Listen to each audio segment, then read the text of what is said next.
Good morning friends. आज फिर से हम हिंदी के पार्ट लेने जा रहे हैं। कल हमने हिंदी की कविता देखी है ऐ मातृभूमि। उसका हमने कल परिचय देखा था कि और उसके जो कवि है राम प्रसाद बिस्मिल, उनके बारे में हमने कल जानकारी ली थी कि किस प्रकार उन्होंने अपने वो एक बहुत बड़े महान स्वतंत्र सेनानी थे जिन्होंने अपने देश के लिए अपने प्राणों की आहुति तक दे दी थी। उनका जो प्रसिद्ध गीत था सरफरोशी की तमन्ना अब हमारे दिल में है, वो हमने देखा था कि किस प्रकार से वो गीत आज भी हम गुनगुनाते हैं और हमारे रगों में एक प्रकार का ऊर्जा का संचार होता है। वैसे ही उन्होंने दूसरा एक गीत लिखा था मेरा रंग दे बसंती चोला।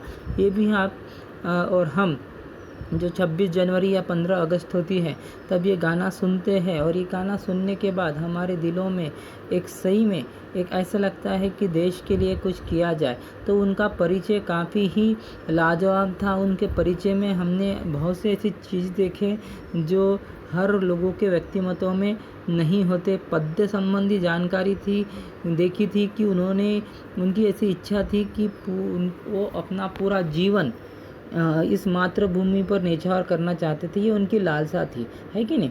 तो कल आशा करता हूँ कल आपने वो पूरा आपको समझा होगा और आपको दिया हुआ जो होमवर्क था वो आपने किया होगा और व्हाट्सएप ग्रुप में डाला होगा। तो आज हम क्या करेंगे, आज हम इस कविता को देखेंगे, इस कविता का भावार्थ समझने का प्रयास करेंगे। ठीक है, तो चले शुरू करते हैं।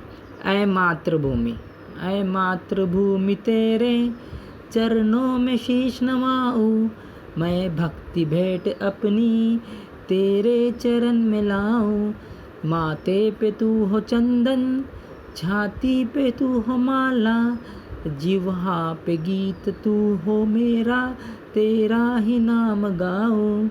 जिससे सपूत उपजे श्री राम जैसे, उस धूल को मैं तेरी नीज शीश पे चढ़ाऊं। माई समुद्र जिसकी पजरज दुख को नित्य धोकर, करता प्रणाम तुझको वो मैं चरण दबाऊं।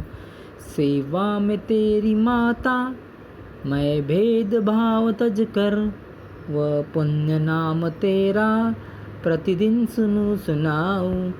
तेरे ही काम आऊं, तेरा ही मंत्र गाऊं, मन और देह तुम पर बलिदान मैं ही जाऊं। तो इस प्रकार इसके आप लय और सुर में ये गा सकते हैं। मैंने कोशिश की, आप भी कोशिश कीजिए और हो सकता है आपकी कोशिश रंग लाए और बहुत अच्छी तरह से आप गाएं। अब इस चलिए हम कविता का भावार्थ देखते हैं। ऐ मातृभूमि तेरे चरणों में शीश नवाऊं, मैं भक्ति भेंट अपनी तेरे चरण शरण में लाऊं। मतलब ऐ मातृभूमि, कवि कहते हैं कि ऐ मातृभूमि, मातृभूमि में यानी भारत माता, मातृभूमि यानी क्या हो गया, भारत माता, जिसमें हम रहते हैं, भारत माता वो हमें हमारे लिए आदरमय होती है। हम उसका बहुत आदर करते हैं और उसके लिए कुछ भी कर सकते हैं। तो कवि ऐसे कहते हैं कि तेरे चरणों में शीश नवाओ। शीश नवाना, शीश यानी सर, शीश यानी सर, नवाना यानी झुकाना, नवाना यानी क्या होता है, झुकाना। तो चाहते हैं कि मैं मातृभूमि के चरणों पे हमेशा अपना सिर झुकाना चाहता हूँ। जैसे हम भगवान के आगे सिर झुकाते हैं उसी प्रकार से मातृभूमि भी हमारे लिए भगवान से कम नहीं है, जिन्होंने हमारे लिए बहुत कुछ किया है। तो कवि चाहते हैं कि वो उनके आगे सिर झुकाए यानी सर झुकाए और अपनी भक्ति भेंट अपनी तेरे शरण में लाओ। मतलब अपनी भक्ति भेंट जो भी उनको भेंट देना है वो उनके शरण में लाना चाहते हैं, मतलब उनके पास जाना चाहते हैं, उनके साथ रहना चाहते हैं। माथे पे तू है चंदन, छाती पे हो तू माला, जिह्वा पे गीत हो मेरा, तेरा ही नाम गाऊं। वो चाहते हैं, वो कहते हैं कि हमेशा उनके जिह्वा पे, जिह्वा यानी जीभ, जिह्वा यानी जीभ, जीभ पे हमेशा उसी के ही गीत रहे, ऐसी उन्हें लगता है कि हमेशा उनके और वही गीत और वही नाम वो हमेशा गुनगुनाते रहे, ऐसी उन्हें लगता है। और जो माथे पर वो चंदन लगाते हैं, उस प्रकार से वो भारत भूमि को अपने माथे पे लेना चाहते हैं, माथे पे रखना चाहते हैं। और जिस प्रकार से वो माला पहनते हैं छाती पर, उस प्रकार से हमेशा उसके साथ जुड़ा रहना चाहते हैं, मातृभूमि के साथ जुड़ा रहना चाहते हैं। क्योंकि और जीवा पर मतलब जीभ पर हमेशा वो गीत वो गाना चाहते हैं, मतलब हमेशा उससे कभी भी वो अलग होना नहीं चाहते, हमेशा उसके साथ रहना ही उनका वो प्रयास है। जिससे सपूत उपजे श्री राम कृष्ण जैसे, उस धूल को मैं तेरी निशीश पे चढ़ाऊं। आपको पता है कि भारत ये जो भूमि है, ये वीरों की भूमि है। इस पे हमेशा महान महान व्यक्तिमत्व का जन्म हुआ, जैसे राम कृष्ण, गौतम बुद्ध, महावीर जैसे जो महान लोग हैं, उनका जन्म इसी भूमि पर हुआ है।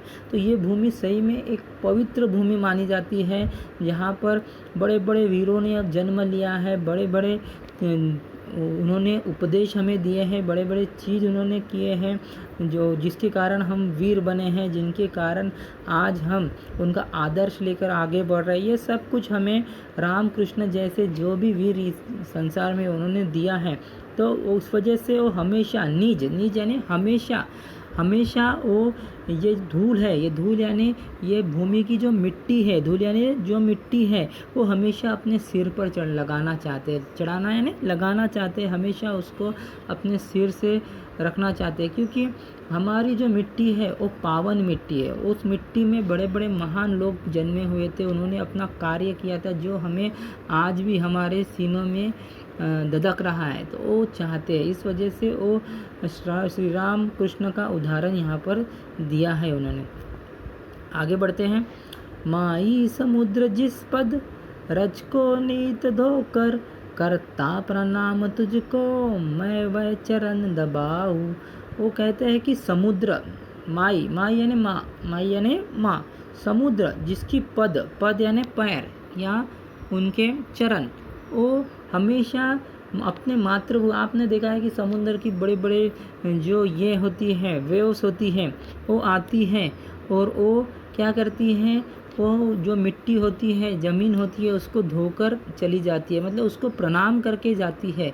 उसी प्रकार से कवि भी चाहता है कि जिस प्रकार से जो सागर है, जो समुंदर है, वो आता है और मातृभूमि को या भारत भूमि को छू कर जाता है, उसके प्रणाम कर कर उसको धोकर जाता है, उसी प्रकार से कभी भी हमेशा उसके चरण दबाव यानी चरण नहीं दबाना चाहता है, तो उनकी सेवा करना चाहता है, उनकी चरणों में रहना चाहता है, उनकी सेवा करना चाहता है और उनसे अच्छे आशीर्वाद पाना चाहता है। तो आपने ये हमेशा देखा है, सेवा में तेरी मैं माता, मैं भेदभाव तज कर, वह पुण्य नाम तेरा प्रतिदिन सुनाऊं।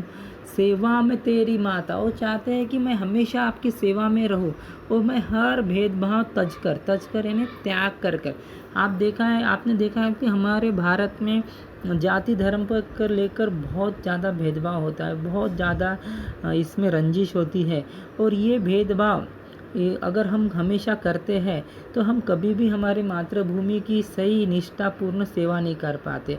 इस वजह से सबसे पहले हमें क्या करना पड़ेगा, ये जो भेदभाव है इसको त्यागना पड़ेगा और सभी को एक समझना पड़ेगा, तभी जाकर हम हमारी भारत भूमि की सही मायने में सेवा कर सकते। जैसे आपको पता है कि जब सैन्य लोग होते हैं, जो सैनिक होता है, वहाँ पर जाति धर्म नहीं होता है, नहीं तो जाति धर्म होता तो कभी भी भारत माता की सेवा नहीं कर पाते। वो सब मिलजुल कर काम करते हैं, तभी हमारे भारत का गौरव बढ़ता है। तो उसी प्रकार से हमें जो भेदभाव हमारे दिलों में है उसको भूल जाना है, तभी जाकर हम इस भारत माता की, इस मातृभूमि की सेवा कर पाएंगे और उनका पुण्य नाम हमेशा अपने दिलों में रख पाएंगे, सुनेंगे और सुनाते रहेंगे लोगों को।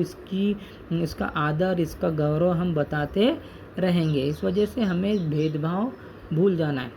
तेरे ही काम आऊं, तेरा ही मंत्र गाऊं, मन और देह तुम पर बलिदान में जाऊं।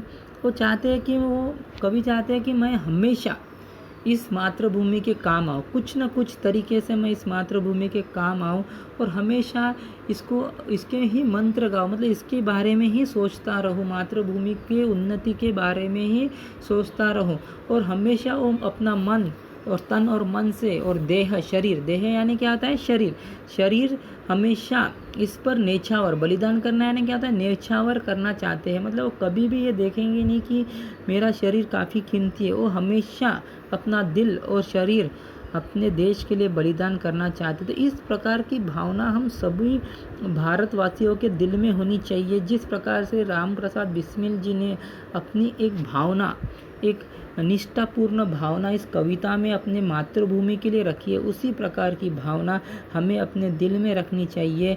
तभी जाकर हम इस मातृभूमि से एक हो पाएंगे और इस मातृभूमि की सही मायने में हम सेवा कर पाएंगे। यही इस कविता का संदेश है और सबसे महान संदेश है कि सब जाति धर्म को भुलाकर हमें एक होना है और शांति प्रिय इस देश की, इस मातृभूमि की सेवा करते हुए इसको उन्नति की ओर ले जाना है। तो अभी आइए हम देखते हैं इस पर आधारित जो कृतियाँ है। शब्द वाटिका में कुछ कठिन शब्दों के अर्थ दिए, मैं भी आपको कठिन शब्द के अर्थ इसके साथ भेजने ही वाला हूँ। तो यहाँ पर कुछ कृति दी है, कृति पूर्ण करो। मातृभूमि की विशेषताएं पूछी गई है, मातृभूमि की विशेषता आपको लिखनी है। कवि मातृभूमि के प्रति अर्पित करना चाहते हैं, क्या देह और शरीर अर्पित करना चाहते हैं, आपने देखा है। कवि की जिह्वा पर इसके गीत होते हैं, एक शब्द में उत्तर लिखना है। जैसे कवि की जिह्वा पर किसके गीत होते हैं, मातृभूमि के गीत होते हैं। तो ये आपको सॉल्व करनी है और कविता की पंक्तियों को पूर्ण करना है। ये जो कविता की पंक्तियाँ शुरुआत हुई है, जैसी ये पंक्तियाँ हैं सेवा, आखिरी से दूसरे कड़वे की जो पंक्ति है सेवा में तेरी, इसको पूर्ण करने। तो ये चार जो प्रश्न है, पहला, दूसरा, तीसरा, चौथा, ये चारों कृति आपको करनी है।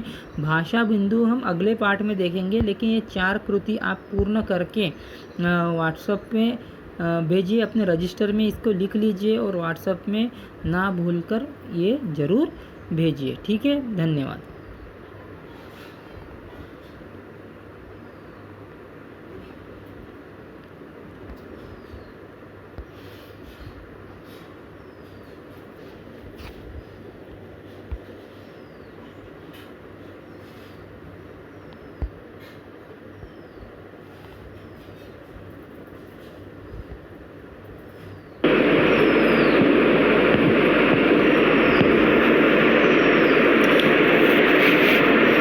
प्यारे विद्यार्थी मित्रांनो, आज हम फिर से